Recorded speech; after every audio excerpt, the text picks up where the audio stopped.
ये रही आपकी सीटेट की वेबसाइट। अगर हम बात करें कि जो जुलाई 2025 में पेपर होना ही है, ये तो निश्चित है, क्योंकि अगर आप पिछला पैटर्न देखोगे तो सीटेट एकदम टाइम पे ही होता है, साल में 2 बार। पिछले कई सालों से सही तरीके से ले रहे हैं, बस ऑनलाइन जब हुआ था तब साल में 1 बार हो पा रहा था, लेकिन ऑफलाइन हुआ है तो फिर से साल में 2 बार फटाक से ले लेते हैं, क्योंकि सिलेबस सेम ही है अभी भी, पैटर्न सेम ही है अभी भी, और वही आपके 3-4 महीने का समय इनको देना होता है बीच में। तो आज अगर हम बात करें, डेट है 11 फरवरी। पिछले साल की अगर आप बात करेंगे तो ये सीटेट की वेबसाइट पे ही आज की डेट में कोई भी नोटिफिकेशन नहीं है, बट लास्ट ईयर का अगर आप देखेंगे तो 8 मार्च को, 8 मार्च को जो है आपका नोटिफिकेशन आया था सीटेट का, और अभी 8 मार्च में तो टाइम है ना, मार्च 8 में तो टाइम है, अभी 1 महीना है लगभग। तो हम ये नहीं कहेंगे कि 8 तारीख को ही निश्चित हो गई है मार्च की, बट पिछले साल का नोटिफिकेशन 8 मार्च को आया था, अभी 11 फरवरी ऑलरेडी है। सीटेट का जो आपका सर्टिफिकेट है, मार्कशीट है, वो आपके पास आ चुकी है। इसका मतलब अब नेक्स्ट प्रोसेस नोटिफिकेशन निकालना ही है सीबीएसई के लिए भी, अगर देखें तो हम, क्योंकि पिछले सीटेट का सारा काम निपट गया भाई, रिजल्ट आ गया, आंसर किया, रिजल्ट आया, फिर आपका मार्कशीट भी आ गई। अभी क्या काम है, अभी नेक्स्ट सीटेट का काम है। इलेक्शंस हो चुके हैं दिल्ली में, तो अगर हम बात करें, या पूरे देश में ही होता है सीटेट तो, बट दिल्ली महत्वपूर्ण है क्योंकि सीबीएसई का हेड ऑफिस जो है आपका यहीं है।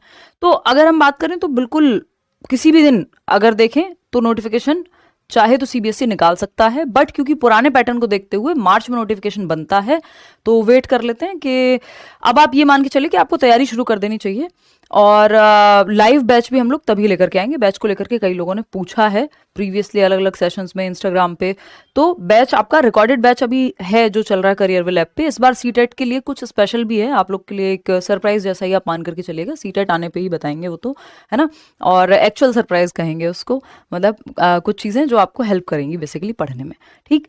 तो वो एक बात है। दूसरा, अगर हम बात कर रहे हैं यहाँ पे जो आपका सर्टिफिकेट, तो हम ये मान के चलें कि आज 11 फरवरी से लेके और आपका मार्च 1st-2nd वीक तक कभी भी आपका नोटिफिकेशन आ सकता है सीटेट का। और जो भी इंसान अपनी टीचिंग ट्रेनिंग में, डीएलएड, बीएड, बीटीसी, है ना, किसी भी, कोई भी अगर टीचिंग ट्रेनिंग आप कर रहे हैं तो आप पहले ही दिन से एलिजिबल होते हैं। ये मत सोचिएगा कि सेकेंड ईयर में आएंगे तब होंगे, या आपका जो अपियरिंग में वैलिड होगा या नहीं होगा, होता है सीटेट वैलिड, चाहे आपने डे 1 पे ही क्यों ना दिया हो, अपने टीचिंग ट्रेनिंग के एडमिशन लेते ही क्यों ना दे दिया हो, एनसीटी ने क्लियर किया हुआ है। ये बात बहुत लोगों को कंफ्यूजन रहती है, फिर वो सेकेंड ईयर में जबरदस्ती दोबारा देते हैं पेपर।